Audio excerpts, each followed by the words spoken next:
What's going on, everybody? My name is Jonny, and welcome to another reaction. Today we have another Todd Howard interview where he talks about Starfield with kind of funny games. Go ahead and get started into it. Let's jump into it and hang out with Todd Howard himself. Right to it, baby. Have some fun, guys. Todd, I'll kick it off. Congratulations to you and the team on the big Hopefully reveal, we do get some more details we don't already know. In the making, a very exciting moment. We look forward to just a couple of months from now. We finally get to play Starfield. But I want to talk about just a couple weeks ago. Yeah, we are a couple months away. Direct left me and many in awe. It was truly an amazing moment and something that when we left that going, man, we really got to go 45 minutes in depth with your team looking at this awesome brand new game. And you guys absolutely crushed it. So congratulations to you guys. That was really, really cool. But I want to talk about how do you build something like that with a direct? I know your games are so big and there's so much to do, and it's probably easy to talk about that, but how do you refine that into a tight 45 minutes where we are captured, we aren't lingering on something too long, and maybe you cut things out? What is that process like for you and the team? You know, it takes a lot of time. We've been fortunate enough to be able to give a lot of cool demos over the years going back. Fallout 4 was always a highlight for us to do that.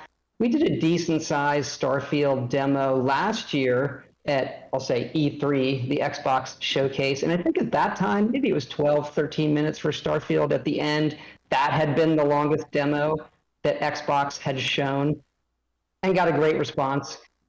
Going into it this year, we knew, hey, we want to give everybody a really deep dive look at the game and what's the best way to do that. And so we're really fortunate, I think, to have that opportunity to do that kind of following the Xbox showcase with Starfield Direct. And the response really was incredible. Hearing so many people and the feedback, everybody kind of rooting for us and loving what we've shown. You never know, right? We're heads down here in the studio. And it had been a while since we had really come out with that much stuff. You never know how people are going to react.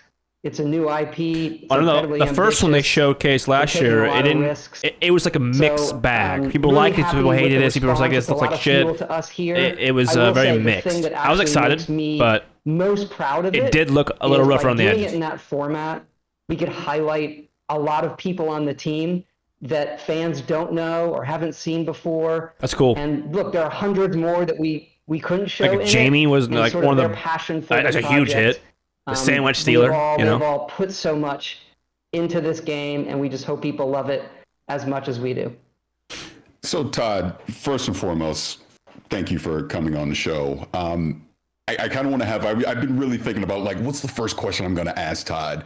And I'll take it from the direct, just how I felt in the moment. Again, it was an incredible presentation. And the thing that I saw in that direct, because there's just so much information. There was just such a data dump that you had of things that Starfield is going to be able to do.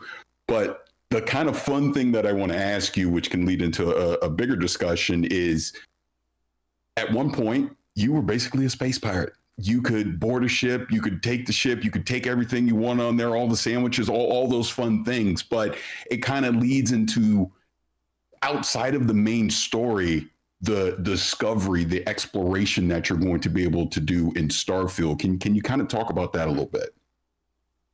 Okay. Sure. Nice question, if you Reddy. look at all of our games, that kind of feeling is what we want, where you can look at the scope of the game and the sort of palette of things and menu of things you could do, and then say, what if? And then I'm going to go do these things. And I feel like they're saying yes to a lot of stuff in this game. Faction for it, by the way, I'm sure we'll get into, but or being a smuggler, or having contraband and shielded cargo, or taking over things. Those are all things that we think about as well. Give and it to we me. want to find the best ways to enable that, while it not feeling separate, while it fitting in part of the game itself. You see that in the video, I think, when you arrive at Jemison, where they actually do a contraband scan that you pass in that case. So a lot of really cool systems, and we do so many of them. I think Can we talk for a sec?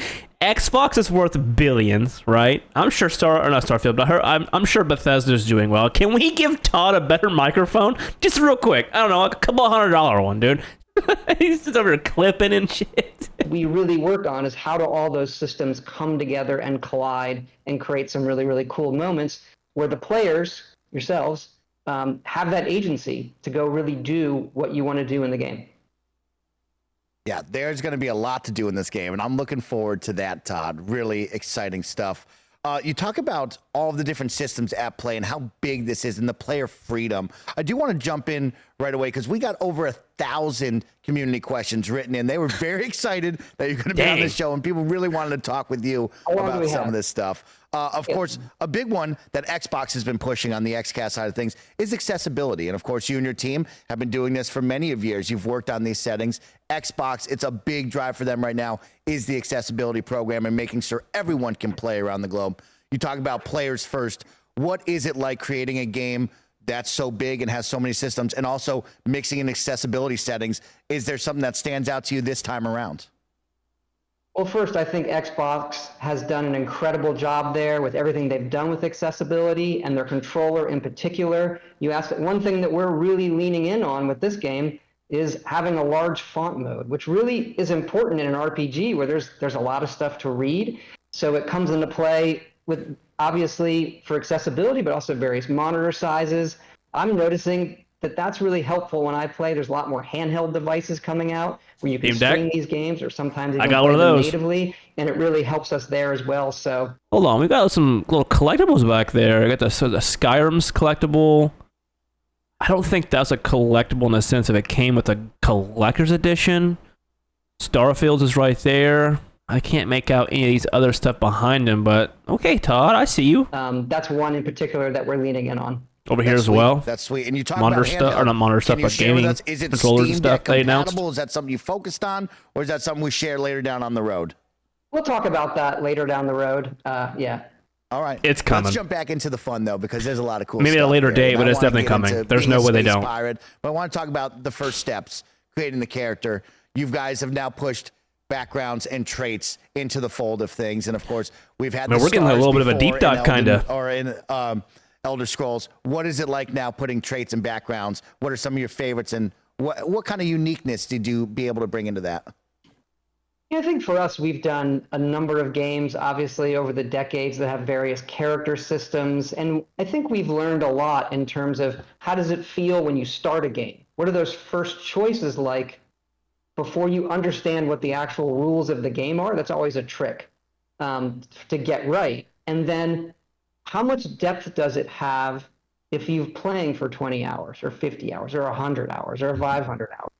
And so I think we've hit a real sweet spot with Starfield. 500 hours. You that flavor right out of the gate, where you are going to pick some starting skills with your background, but that also has flavor. People want to role play. They don't want to just see it as a list of numbers. You know, I'm a chef. Okay, what can a chef do? How does that factor into dialogue or other choices in the game? And then, so that's the backgrounds and the traits. That's kind of cool, which is good. It's a little bit of a original fallback, throwback to that, to Fallout, excuse me, and then say, these are optional. They come with positives, they come with negatives, and you saw some of that in the direct with the Adoring Fan and some other ones. The Parents is a really, really great one that we all love. I think mine is going to be the business one. Play the game in a different way. I think running a business is going to be so much fun if they do it right. Quick, just staying along those lines of the skill tree, there's also the ranking system in there as well. Can you kind of elaborate on that a little bit too? Yeah, sure. Those, and what we've given ourselves there is a lot of flexibility to the player. First, we have the visual, right? I actually love these badges that can go on a spacesuit and how they unlock. And then they're tiered. So wait, they as go opposed on to being a strict a spacesuit tree you have to go down, that's kind of cool. I want to focus in technology, and then the different tiers of skills will open up, and it gives you flexibility within that. There's 5 of them. You saw that in the direct. And we are finding here, what you always want is when people are talking about the game, that they're saying, did you know you can do this? Or they're comparing characters, and those character builds and those stories feel very, very unique for each person in that conversation. I guess I should get Jez Corden's stupid question out of the way. I said I would ask it. So Todd, just so you understand the background here, when we tweeted out that you were going to be on the show, Jez Corden, our friend from Windows Central, responded and said, oh, will you ask Todd this particular question? And Paris just flat out just said, I'm not asking him that. So then he DMs me I don't know, he thinks I'm an easier mark or whatever. It wasn't his first choice, but maybe an easier mark. It's actually not that stupid a question because it's a big open world game. Todd, is there any form of space fishing? Is there any kind of fishing activity that you can do? Because in open world games, that is. God, I need common. that. And in fact, it's maybe not that stupid a question because if you know anything about exoplanetary, the search for life, scientists will tell you that the best chance of finding life in the near future is little alien fishies and squids on under the ice of Europa. And in fact, recently we just discovered that one of the key chemical building blocks to construct organic life might be present on one of the moons of Saturn. So I put it to you, Todd, fishing or no fishing? Well, it depends on your definition of fishing. So is it collecting fish, killing fish, or is it specific to having Is there some kind of rod that I can put into a lake and pull out an alien fish and then sell it or cook it or something?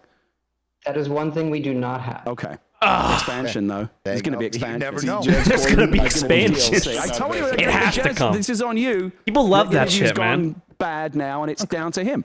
I like that. Let me try and salvage I'm excited to this. say no to things. Yeah, it's hard to say I'm no. smart. I'm really here to lower expectations on them. Yeah. And me also. He's trying to pull it God, all I in. love Is right. that. They're a little high. They're a little.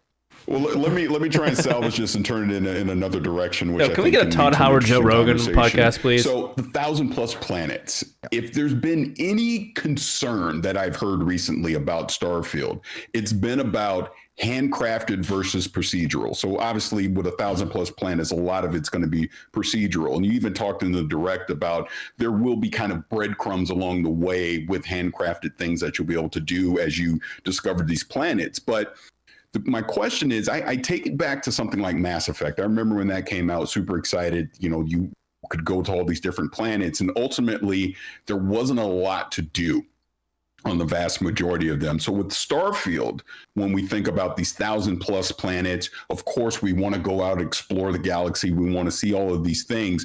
But when I get to these procedural planets, is there really going to be things there to do that are worth my time? Other than maybe there's a resource here or there, is it all just handcrafted, or will there be procedural things that we could discover on these planets as well? I think that's, the $1 million question as it comes to a game like this. It's a great question, one that we honestly struggled with early in the project. We wanted to do the planets because we like to give you that choice. Where do you want to go? You feel like you would want that choice in a game like this. And so first it was technically, could we pull it off? And, we did technically be able to, draw these planets, make them feel believable on the screen. Now, obviously, it's procedural. Okay, so there's no way we're going to go and handcraft an entire planet. What we do is we handcraft individual locations, and some of those are placed specifically, obviously the main cities and other quest locations. And then we have a suite of them that are generated or placed when you land, depending on that planet. Okay. Now, I'll also say for us, we view it as giving you, when you look at a system, here's the menu of things you could do. And like science, and we're pushing it, about 10% of those planets have life on them. And we're pushing it to the edge of what do people think? So 10% of 1,000 would be 100. So it means 100 planets have life. Pretty good. What planets are in that Goldilocks zone versus planets that have resources? Right. I think Which I'd say 90% it is a moment more. when you land on some of these barren planets. And again, we will generate certain things for you to find on them. But if you look at a planet, you see the resources, it has things you want. There is, I love the Buzz Aldrin quote, the magnificent desolation. I think there's a certain beauty to landing on those and feeling I'm one of the only people or the only person to ever visit this planet. Yeah, I think, we kind of talked about this, or I talked about this in the last reaction I just put out like an hour or so ago, where we broke down the showcase, or the Starfield Direct, rather. I think the 90% of the planets that are absolutely barren, I think they would be cool to, instead of putting, POIs and things like that, to where, obviously do that, but like he said that, some of these planets are barren. That means no one's going to ever be there besides you. I think putting in some sort of cave system would be cool. Now, how they would flesh that out in a sense of like exploration, because they said like if you're the only one and something only have like 10% of the planets only have life on it, how are they going to make the cave fun to explore? There's really nothing in it, so it's kind of like, I don't know, that's something that they'd have to do. Maybe they just do like, you know, environmental exploration. You know, you kind of go here, you get the fauna or like flowers or these rocks or these resources, and it looks cool as you're kind of traversing the system of this cave. You know, you have the water coming down and this what's that thing, stalactites or something like that. Like that shit, that would be kind of cool. A little food for thought. Let me know what you think about that. It's a difficult design thing. If you add too many things, if it's generating too many abandoned bases or towers or things to find, it starts feeling too gamey in some of those locations. So I think we've dialed that in pretty well, depending on the planet that you're on. And so we hope everybody, you know, enjoys it for what it is. But it is an exploration different than we've had, where you're landing, you're exploring around that landing spot, and then you're probably going somewhere else. This episode is brought to you by BetterHelp. Yeah, see, that's another It's thing, so right? easy to Like, get caught up in whatever. That, and I don't. that's another thing, right? Like, you're gonna land, right, and then you're gonna explore that one little area, and then you're gonna take off and go somewhere else, and then maybe you might come back and go to the other side of the planet. Which, I don't know, man. I think I might just go like a full planet and just be like, what the fuck is on this thing? You know, what can I get? And then just kind of go from planet to planet. We'll see. See how everything kind of plays out. This game's big, man. This is not going to be one of those games that you kind of complete in, you know, 50 hours. I think this is going to be I mean, I guess you could beat it in 50 hours if you just main story it and that's it. But for a lot of people, this is going to be a 150, 200 hour game. You do all the systems.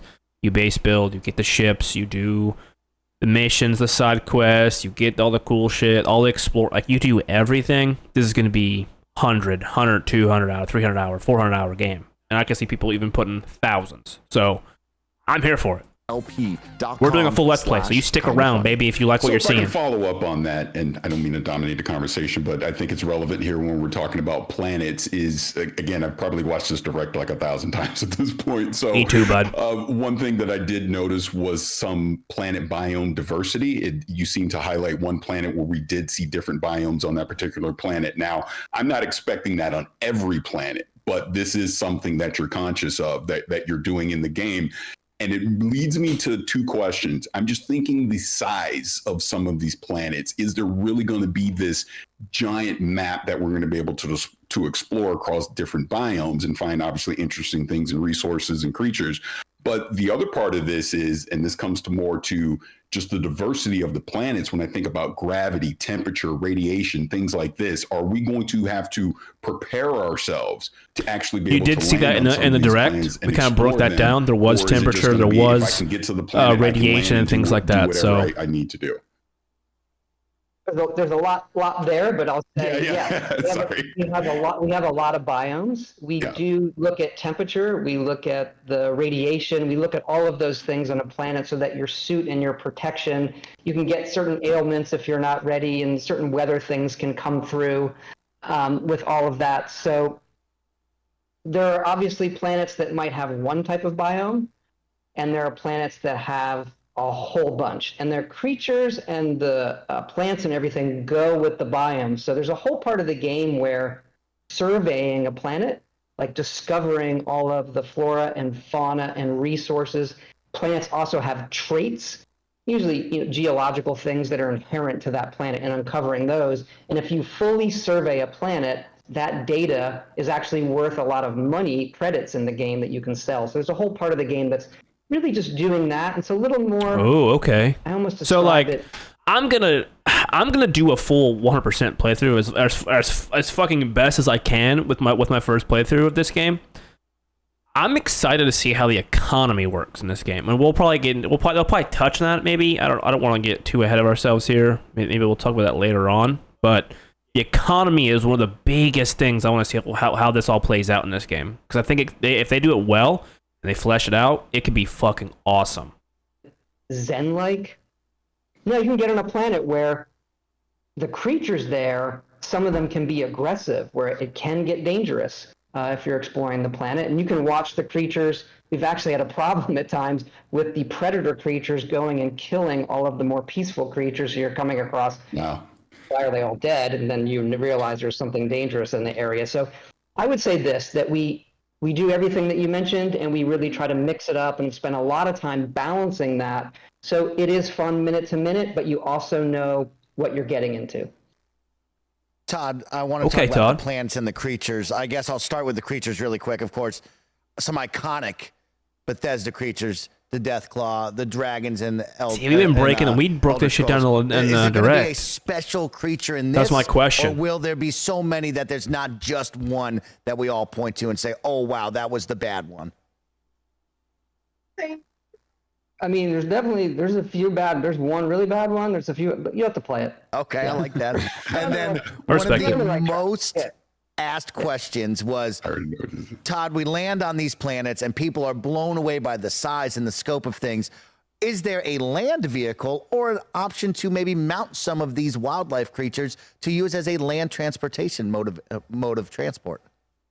There is not. You know, we do design it. I think when we've seen this with our other games where we want to design it so it feels good on foot, but we do have the boost pack. You saw some of that in the video. It'll be a mod. And 100%. you have skills for the boost pack. So the boost pack almost acts like this vehicle. It's super fun where you can fly through. And then the low gravity planets are just really, really something special in the game. That's awesome. Be jumping a lot. So if I could pivot this into companions, question about that as far as companions, crew members, and some of the individual skills that they're going to have in the Direct, it was clear that you'll have some crew members, you'll have some that you can station at an outpost. But I'm curious, even with that, will we have the option to just play the game solo without any companions or crew members, or is that going to be a necessity as we're playing through the game? And along those lines, can crew members on their own, through their own decisions, decide, I don't want to do this anymore, and they leave? Okay, a few ones there. First, the companions are awesome. Our team's done a really, really great job with them, and there's a lot of great depth there with the main companions. But we do support where, if you don't want to do that, there's traits that really make you, I want to play by myself. And then there's also skills that go into that give you special perks and bumps if you are solo. Them leaving on their own, they can, depending on the choices you make, they can get angry with you. Yeah. And then the relationship that you have with the companion can change based on the decisions you're making in the game.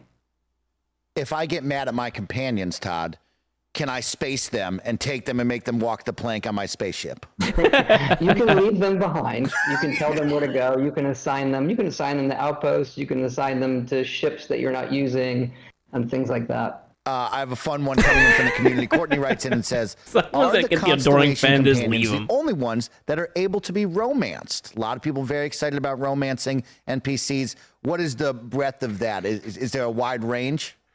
The 4 main constellation ones are the ones that support full quest lines for them and romance. Great. Also, I had another great one. Someone wrote in and said, could my crew on my ship be all robots? Is there a possibility of having enough robot companions / crew members to be an all robot starship? Technically, yes. Okay. It's so weird the questions that people come up with. Yeah. Todd creates some special games. I don't want to oversell. I mean, there's Bosco, and then there's a few other things, but Okay. not to the extent of the humans, obviously. I think one of the challenges of making a game like this is that when you say, oh, it's a million planets and you can go do anything you want, that people are going to ask sometimes dumb questions like, well, can I go space fishing? And you realize that for every one thing that you can do in a game like this, there's still going to be 100 other things that you cannot do because we're not there yet. But Well, look, that's what we do in the studio, right? When you're doing a game like this or the games that we have done, we ask all the same questions. right. And it's how do we say yes as much as possible?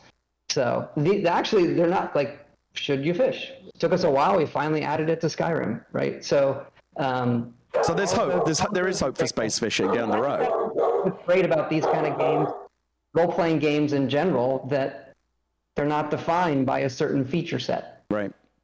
Todd, I want to talk about the music because I know music is very important to you and the team, and it's something you kind of base a lot of things off of. And we've seen music really get a lot of shine in the gaming industry over the past couple of years, which is all due and that deserved, right? I want to talk about how you build music into an open world game like yourself, right? Where maybe me and Gary never hit the same point, or how do you make sure the music hits at that right perfect moment if I'm 30 steps the wrong direction, or maybe I never hear that kind of music? What is that like, creating music around such a big, freedom-driven open world game?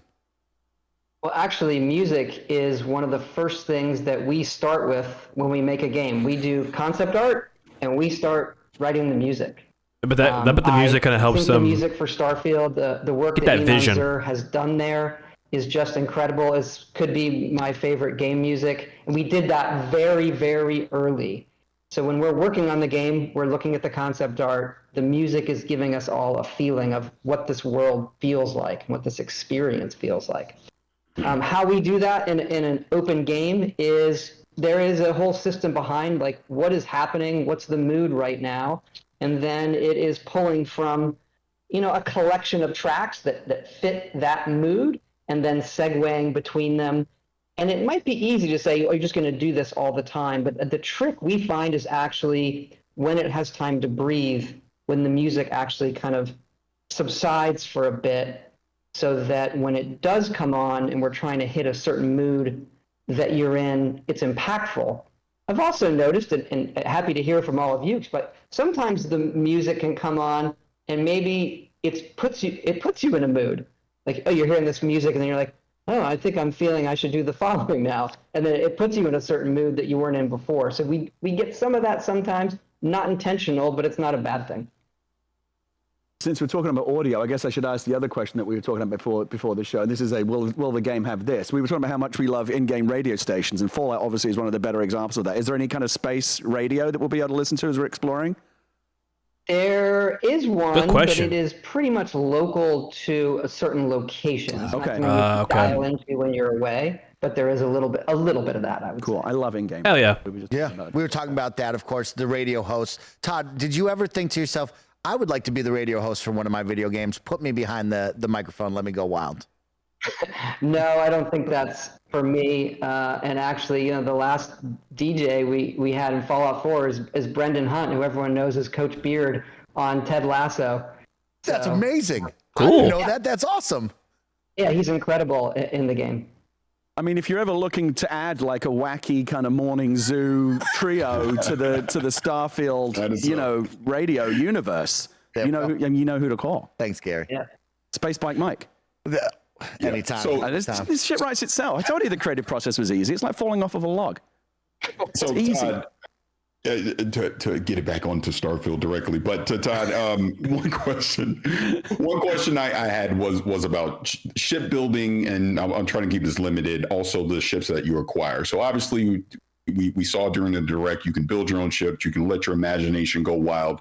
You mentioned in there that to reach the far reaches of the galaxy, you will have to upgrade your ship, along the way, which makes total sense.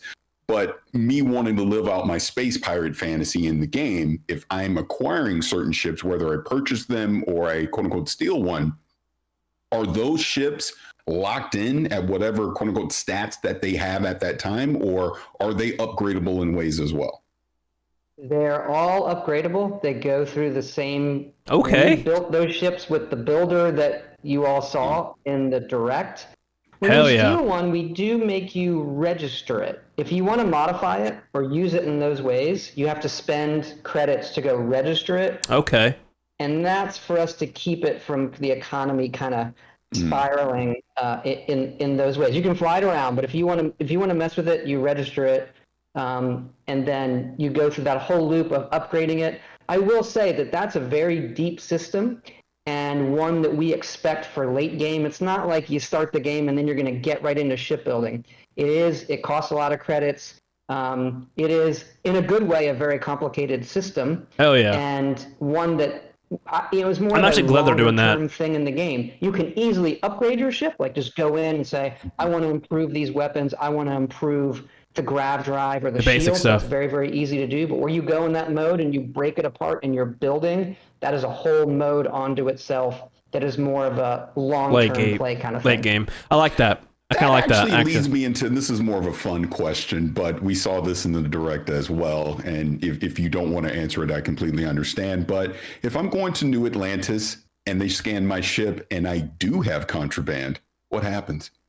You'll have to wait and see. All right. Looking forward to that. I feel like that modular shipbuilding stuff is really cool. I can see people getting totally lost in that.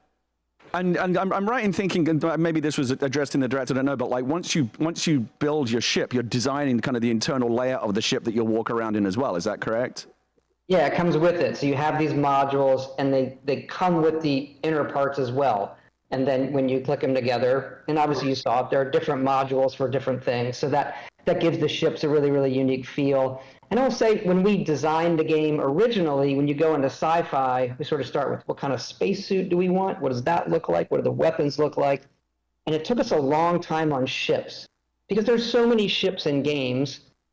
And how do we do them where they look cool, but they feel believable, where you can draw the line from where we are today to these kind of ships while also allowing the player to build them. So that actually, along with the planets, was a big challenge for us. And I wonder if we can actually like decorate. That's great. Like I want to put down my own pots and pans. One of the things I love, put my slippers in this corner and nerdy science put the stuff in the fridges and things like that. That'd be cool. Into this as well, but like one of the things I loved about Mass Effect was they had really cool explanations for faster than light travel and even faster than light communication. Right, the mass relays would get you around, and the quantum communication would allow instantaneous communication over like the span of light years. I presume that Starfield has its own version of all that tech lore, right? This is how we're able to travel faster than light. This is how we're able to communicate. Absolutely.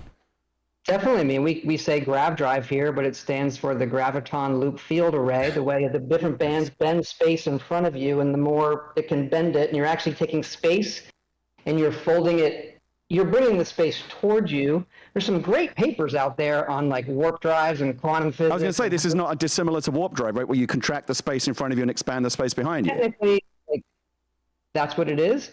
And we do get into, with the game, gravity and how that affects, people in this universe, how they bend it, how they feel about that, and so forth. So we do a lot of interesting things there. But to your point, Gary, we did spend a lot of time originally. What is the fiction of this new universe that we're building, and how do we? I mean, it's Bethesda. They're gonna lure the shit out of this game. The tech level of this game. And I can see Starfield being so I don't want to like MMO like Fallout 76 and ESO. Maybe not for the reality of this game anytime soon, but it definitely will probably be coming. Todd, I want to stay on tech with you really quick because I know you're a big tech guy. And of course, we see the Xbox Series X and of course, PCs continuing to push the level of tech for game developers like yourself and the team. What are some of the benefits you've seen with the Creation Engine 2, maybe Dolby Atmos? Are there things that really stand out to you going, man, I love that we can utilize this, or I can't wait for the future to continue to push this? We are just so happy with the new engine. It took us so long to do. Our tech team, they're wizards, led by Chris Rodriguez and Joel Denault. And what we're able to do in the game and have all these things looking amazing and running, from all of the items that we're simulating and people, spaceships, full planets. Our lighting model is just awesome. The real-time GI. We didn't really show this off, but I'd love to in the future, which is we have some great volumetric fog and how that interacts with the lighting. Then you get into the physics and we start messing with gravity. It gets even crazier. Our quest system, I think people are, there are a lot of open world games now, but quests. I think what really makes ours different is all these quests are running. It's not like you start a mission and we shut everything down. You can be on dozens of these at once. And that creates a lot of chaos sometimes in our games. We're aware of that, but it also creates these magic moments that we just love and our players love. And I think that's what's really, really special about it. Well, Todd, that actually leads me into one question that I know the community has been asking a lot since the Xbox showcase. fantastic interview you did with Ryan McCaffrey, and you did address why Starfield is 30 Didn't watch frames that one per yet. second. Totally understand it. Totally Might get watch it. that. I think Digital Foundry did a great job following that up. But my question to you is, was it ever under consideration to potentially do a performance mode that you would take away some of these features like you just talked about with the volumetric fog? We never looked at taking features away. Our focus is on delivering all of that. Obviously, we've seen all those Respect that. comments. Digital Foundry, they do an incredible job. I don't think they know how everybody in the game industry watches every single one of their videos. They do a fantastic job. And ultimately, look, we boil it down to we wanted the consistency. Game is running great, but we don't want players to ever think about it. We have obviously seen other games that have performance modes, and we lean toward consistency overall, and we talk to our fans and hear that from everybody. So we're feeling really great. Game feels great in your hands. And I would say, look, developers know this, but there are things that you can do to make that look and feel great. Things like motion blur, how fast the game refreshes or reacts to a controller input, all of those things matter to something feeling great. And I can honestly say this is the best feeling game that we've had. Awesome. Awesome to hear. I have a Love question, and this is mainly because it's been on my mind recently, because I'm like a lot of people, I'm playing a lot of Diablo 4. And I love Diablo 4, but it also reminds me a lot of what has become very kind of calcified and very familiar and gamey to me. We were just talking about this before the show. So Todd, I wanted to ask you like, how you approach things like side quests and I don't know if you feel like it's necessary to try and break this cycle and get away from it, but for me it starts to feel very old. Where 10 I walk minutes into left. a village in Diablo or any one of these kind of games, and here's my side quest. Space bandit stole my trousers, go kill 10 of these bandits, one of them will drop something, bring it back to me and I'll give you a better hat. And I just feel like I've been doing this same shit for like 30 years. And I'll still do it because that, push the button, get a pellet, dopamine hit still works, but no, I wish we could find a different side quest or dynamic or a different way this that question. feel so like So I've been gamey. also saying this for years now. You asked yourself over the course of developing so many games or in this game, Todd, like, do you get what I'm talking about when I feel like a lot of these quests feel like generic video game quests, and how do you break out of that sameness? Yeah, and to show how much I listen, I believe you mentioned that on an earlier podcast. Yes, like he's not. Yes, I told you Todd wasn't full of shit. He actually. Yeah, I think you said, I guarantee Starfield's going to have some of this. Yeah, I mean, because it's hard to completely reinvent the wheel, but like, I don't know, I just feel like it always reminds me that I'm in a video game when someone tells me a story like that. Like, somebody stole my pet cat, go find it, and I'll give you some space gold, or, a better pair of gloves or something. I don't know, it feels like we've just accepted that that's what side quests are now, and I wish there was a way to approach them differently. Is there anything in the side questing off of the main quest line in Starfield where I'm going to go, oh, that's a different way to do a side quest, that's cool? Well, look, it comes down to making all of that content, and our folks have done an incredible job there, and there really is a lot of it, so we have a lot of specific quests, but it's not what you're talking about, the sort of random one-off ones. I don't think it's mutually exclusive. We obviously have a bunch of that. Right. You can land on a planet and go to an outpost, and we're going to generate a mission nearby, and you're going to see some of that. But I think that's okay if you know you're in for it. And those activities, if the gameplay is good, can be fun, but they shouldn't take the place of those more in-depth ones. And we've done a lot of those. Yeah, I think it's going to be different Talk about content. I'm in going to start Bethesda ramping games this or down, games so like guys Bethesda over there, games. Start thinking of your final questions for Todd. The reason I'm saying that is because you're going to be having those random one-off quests that have you go, hey, go here, kill these space pirates or whatever. And then I think that a new Bethesda-style game is going to make that a little bit more fun, because not only are you doing the simple quest of just killing 10 bandits or whatever, getting the freaking trousers like you said, and then turning it in, but you're also exploring that area that the bandits are in. Now, obviously, you do that with other quests or other games. I'm not saying that Bethesda does it different, but it's going to be, it's just, for some reason, it just feels different in a Bethesda game. I think, or games like Bethesda, if that makes sense. Like a Diablo, it's like, you're just trying to push as far into it as possible, as quick as possible. You're jumping in, you're looking at it, what they want, you're clicking act, you're getting the quest, and you're off to the races. You kill the freaking things and you leave. You ain't really looking around and exploring and opening the crates and stuff like you would a Bethesda game. Like, I'm not saying you don't open crates, that's not what I'm trying to say. I'm just saying that at Bethesda games, or games like Bethesda makes, you do a lot more looking into containers, moving this object, pushing this over here, opening this door, going down to the basement, going to the attic, going over here, before you turn the quest in. You're doing a lot more looting and exploring. Make sense? I don't want to be respectful of his time and get us out of here. Just talking in a shit, timely you know. manner, but you talk about content, Todd, and of course, you and the team, and thinking about what you guys can create, but also there's the side of the mods. And, you know, your team at Bethesda have done a really great job with mods and allowing the community to create and build within your worlds.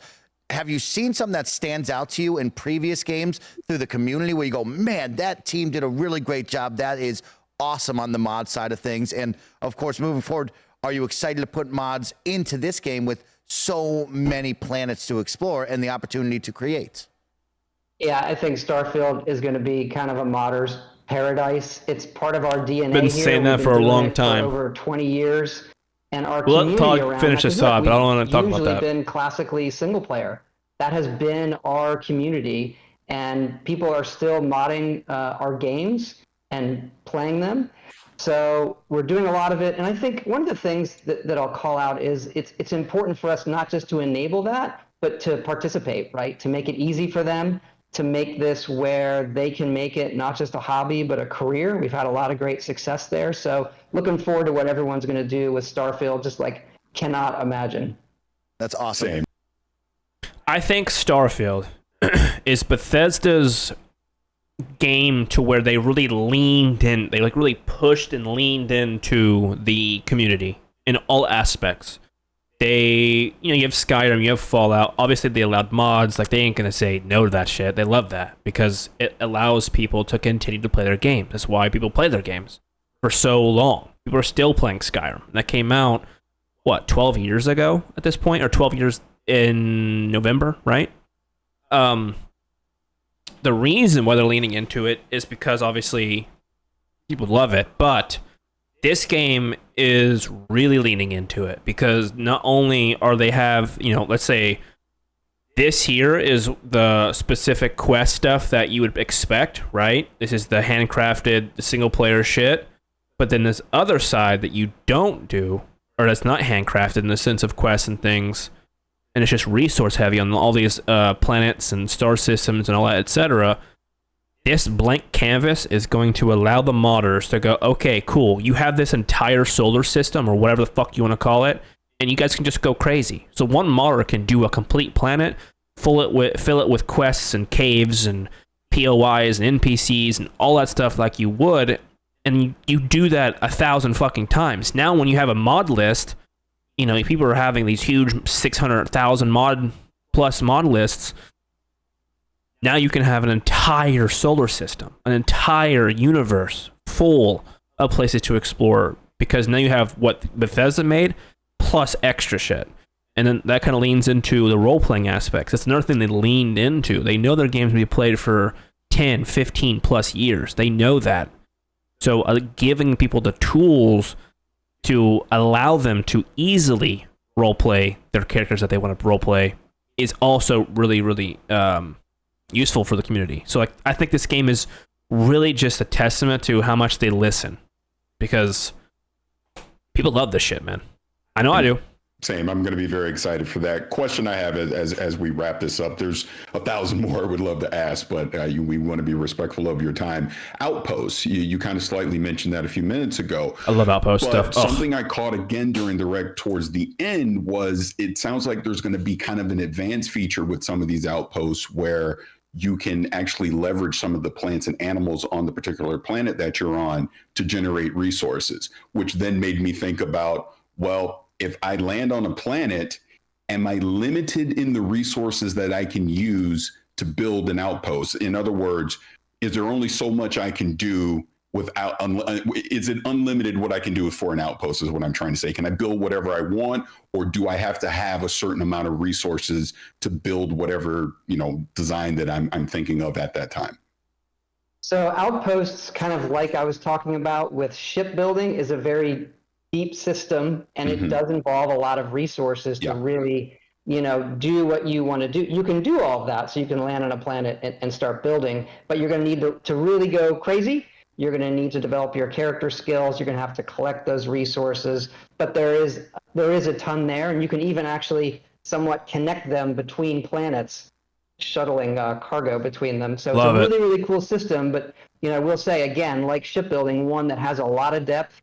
It's not really meant as like an early player kind of system. It's meant to be one that you're going to play over a long period of time. Love it. That brings me on to just a quick follow-up on that. So potentially can Outposts be an economy generator for you as well?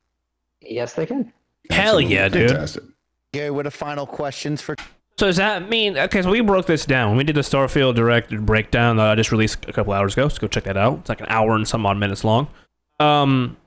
I want them to flesh out the system of having a business. I think that'd be the coolest shit. So my example in the Starfield Direct breakdown video was, I like making food in games. It's my fucking fun. It's the funnest thing. Like survival games, that's all I do for my friends. I love farming. I love putting the freaking fruits and the vegetables and shit in the ground and then farming it and then making the foods and having those. I love that shit. So this game, I'm really going to lean into that even more because I can. Does this mean that I can take a farm on my outposts, right? A huge farm. Imagine you have fields, right? And then take those and then sell it to people. And then, I mean, I guess that should be pretty obvious. Obviously, everything's going to be, like, have a value. But, like, I think it'd be cool to have a chef grow your vegetables and your fruits and have, like, space cows or whatever the fuck it's going to be, right? And then have that meat and those foods kind of go towards your restaurant that you can build and have as a business. I think that'd be sick to, like, have, like, that fleshed out system of having and running your own business, restaurant, and then having like your farm, and then that farm kind of supplies your goods that you need to run the restaurant. Like that would be so fucking cool, man. God damn it, I always need like that. to ask at least one question from the point of view of like a creator, because I create stuff and I'm always really neurotic about putting it out into the world. Are people going to like it? I just wanted to ask Todd, like, as we close in on the final months now, this game, going out into the world and it being a big moment of truth after all these years of development, like where are you emotionally typically at this point, and where are you right now with this one? Like, is there a certain amount of confidence, like we know we've got the goods and it's all going to be great, or is there always that little bit of imposter syndrome, neurosis, like, oh, you never know until it goes out into the world? Like, where are you on that spectrum? But you've been through it, Gary. You have something. We've worked just so hard on it. I'll say again, the team here, many of us have done this for decades together in some cases, and we have put just everything that we think we've learned and maximum effort into this one. And look, we love it, and our fingers are crossed that everybody feels the way that we do about it. And we're just really kind of humbled by everybody's excitement for it, and it's fuel for us, over these last few months to make it, as good as it can be for everybody. Do you feel any additional pressure given, I mean, obviously this is not even within your control, it's just kind of the way that the history of Xbox has worked out, that, there's been, the vibes have been off with Xbox for a little bit, like where are the games, or where are the big games, and Starfield has kind of emerged as just wait for Starfield, this is going to be, like, it kind of feels like, like when they redid Star Wars, right? They paid $4 billion, I remember J.J. Abrams said, this movie didn't cost $150 million, it cost $4 billion, because that's what we paid for Star Wars, and this is the kind of thing where, like, if something that big, the stock price of the parent company moves on how these mega tentpole things are received. Do you feel like you're carrying like the weight of like Xbox on your shoulders right now when that's kind of the narrative that seems to be emergent, like Starfield was going to be the standard bearer for Xbox this year? I think I was feeling better before you asked that question. Look, we're focusing on what we can do. Like I said, on this game, and I would say Xbox has been their support has been incredible on this. with Phil and Matt Booty and the team over there. And obviously, we worked with them for a long time, going back 20 years at Morrowind. But being part of Xbox and their support has really, it has allowed us to be this ambitious and take these risks. And fingers crossed. Hell yeah. That's great. Paris, one more for you. I see you. Sneaking it in. Two quick yes or no ones for you. Are there black holes in this game? And my dear friend Emily, she would kill me if I did not ask this. Can Vasco wear a hat like Mr. Handy did in Fallout 4? I'm going to pass on the first question. Can Vasco wear a hat? Not currently, but I'm sure that will be an early mod. Yeah, I'm sure it will. Todd, I love how they're just like, yeah, mod, for sure. Joining us Thank you, today. guys. I have two quick small ones for you. Have Okay, there's more. Have you ever wanted to do a smaller project? You and the team, Todd, have created these massive, incredible games. Have you ever thought about making a small game? Like a little Pentiment kind of thing on the side? Yeah.